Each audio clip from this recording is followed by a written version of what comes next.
কাণ্ডজ্ঞানহীন, দায়িত্বজ্ঞানহীন এবং ক্ষমার অযোগ্য ব্যাটিং করেছে বাংলাদেশ। কমিটমেন্ট কোথায়, যেখানে বিশ্বকাপে সরাসরি কোয়ালিফাই করাটাই প্রশ্নবিদ্ধ এবং বাংলাদেশকে জিততেই হবে। বোলাররা সেই কাজটা দারুণভাবে করে দিল, আফগানিস্তানকে 200 নিচে আটকে দিল।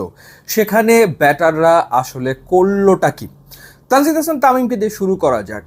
এই ধরনের শট খেলে তিনি প্রায় আসলে আউট হচ্ছেন। এটা তার টেকনিক্যাল দুর্বলতা নাকি তার মানসিক সমস্যা কে জানে, এবং অতিমাত্রায় এগ্রেসিভ হওয়ার প্রবণতা তিনি মাঝে মাঝেই দেখাচ্ছেন এবং উইকেট তিনি থ্রো করে দিয়ে চলে আসছেন, যেটা দলের উপরে এক ধরনের চাপ তৈরি করে ফেলছে। ওমার জাইয়ের বলে তিনি একটা নাথিং শট খেলেছেন, না ওটা পুল হয়েছে না ওটা হুক হয়েছে, ওটা আসলে কিছুই হয়নি। তিনি উইকেটটা থ্রো করে, শুরুতেই উইকেট থ্রো করে দলের উপরে তিনি প্রায়ই এই কাজটা করছেন, একটা বিরাট চাপ তৈরি করে দিচ্ছেন, যেই চাপ থেকে বাংলাদেশ দল আর বেরিয়ে আসতে পারছে না।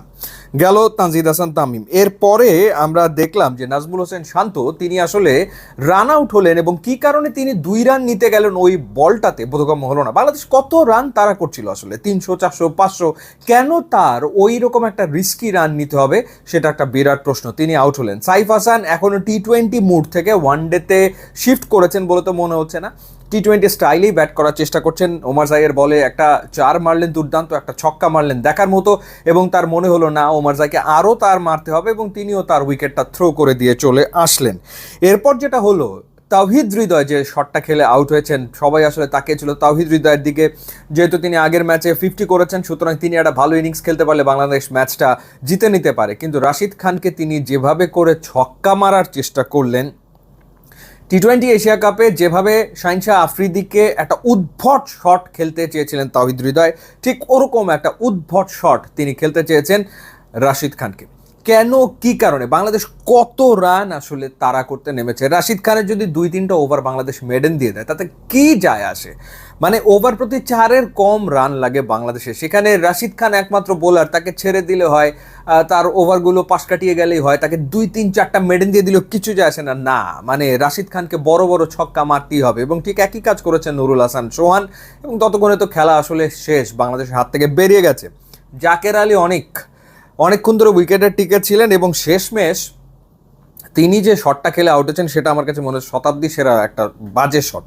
মানে এটা কি শট তিনি খেললেন এতক্ষণ ক্রিজে থেকে উইকেটে সেট হয়ে, তিনি আসলে কি খেললেন? মানে proper middle order, lower middle order না থাকলে একটা দলের যে অবস্থাটা হয়, সেই অবস্থাটা হয়েছে। এবং রাশিদ খান তিনি গুনে গুনে 5টা উইকেট নিয়েছেন, 8.3 ওভারে 17 রানে 5 উইকেট তিনি নিয়েছেন। বাংলাদেশকে তিনি একাই আসলে হারিয়ে দিয়েছেন এই ম্যাচে নিশ্চিতভাবেই। মানে বোলাররা প্ল্যাটফর্ম রেডি করে দেয় ম্যাচ জেতার জন্য, এবং ব্যাটসম্যানরা ডুবায়। দিনকে দিন এই ঘটনাই আমরা আসলে দেখছি, এবং যেটা হয়েছে পরপর 3 বছরে 3বার আফগানিস্তানের বিপক্ষে ওয়ানডে সিরিজ বাংলাদেশ হারলো। 2023-এ হেরেছে, 24-এ হেরেছে, 25-এ ওয়ানডে সিরিজ বাংলাদেশ হেরেছে। এবং সবশেষ যে 12টা ওয়ানডে ম্যাচ বাংলাদেশ খেলেছে, সেই 12টা ওয়ানডে ম্যাচের ভেতরে বাংলাদেশ হেরেছে 10টাতে।